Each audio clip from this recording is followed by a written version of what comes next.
Hello friends, welcome back. This is day number 7 of our sourdough starter journey together. So let's have a look at our starter. You can see it's looking nice and bubbly now, so that means it's fermenting nicely.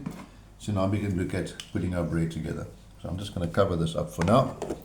So what we need for our bread is, this is very simple, 3 cups of normal flour. Just level it off a little bit. It's 1. And you can mix this by hand or with a machine. I'm just going to use a machine because we have one. 2. And number 3 cup of flour. And then to that flour we are going to add 1 teaspoon of salt. And so. And we're going to add 1 tablespoon of sugar, brown or white. We just prefer brown sugar. And the sugar will also help the bread to rise because the yeast is going to react with the sugar. And to that, we're also going to add 2 tablespoons of olive oil. Or you can use cooking oil, we just prefer olive oil, it's a bit healthier. Put that in there. And then for our starter, you can weigh the starter if you want to. We use about 100 grams of starter. Let's get a bigger spoon there quickly.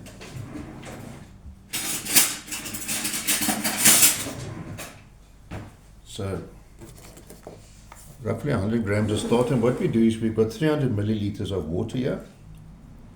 So we mix the starter into the water. It just helps it go everywhere into the dough. You can see it's become nice and glutinous, which is what we want. Let's get a bit more here.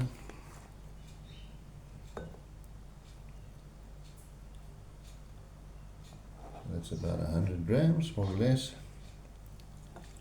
Just rinse the spoon off.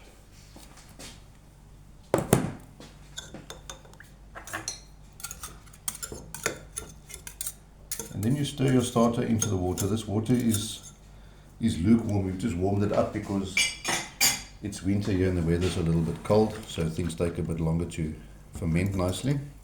So you just mix the starter into the water, and then you add all of that to your flour.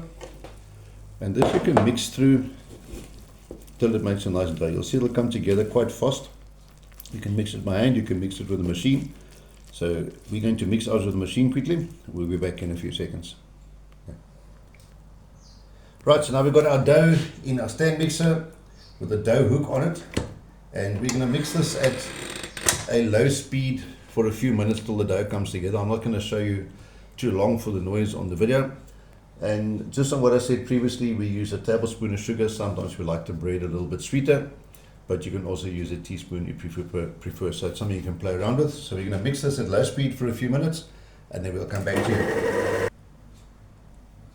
Right, so we've mixed our dough at low speed.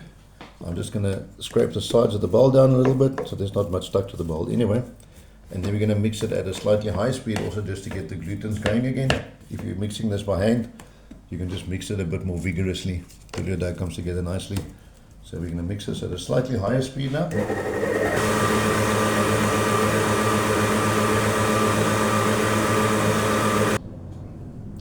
So we've mixed this now for about 2 or 3 minutes. It's looking a little bit runny for my liking, so I'm just going to judge this by eye. I'm going to use maybe like 1/3 of a cup of flour.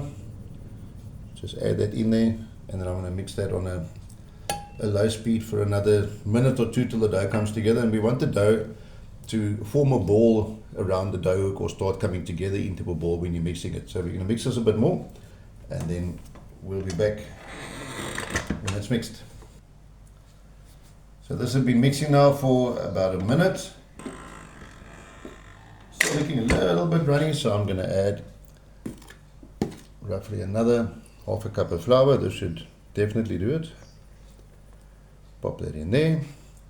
And then we're going to mix this again till it comes together nicely.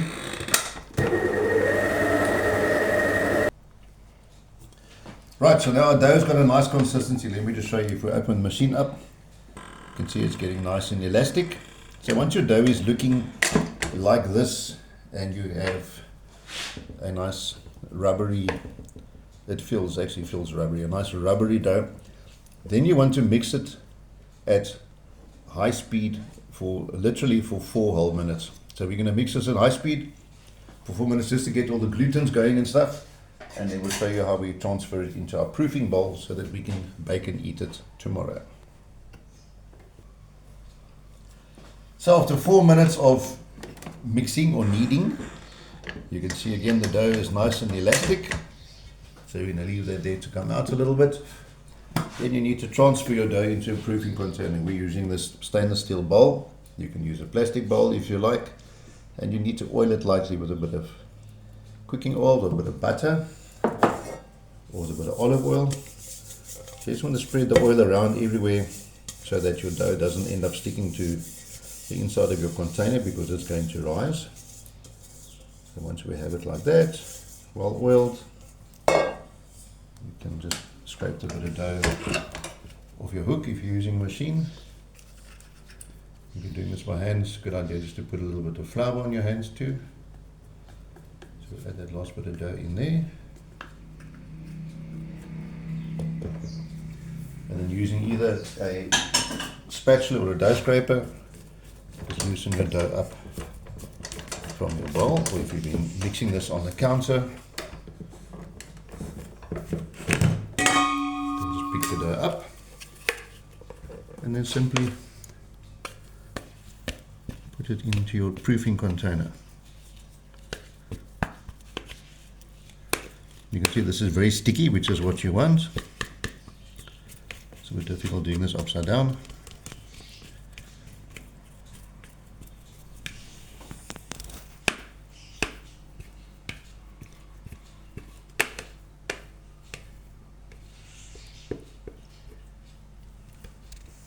And there's your dough. You can see it's nice and springy already. And once you've got your dough in your proofing container, you can just cover it with a cloth or some cling film, or both, and then you leave it in a nice warm place overnight to rise. You'll be amazed how this is going to grow. So we will put a cloth over here to keep it nice and warm because it's winter, and then we'll see you tomorrow morning. Thanks for watching. Please like, subscribe and share. We'll see you in the next one. Cheers.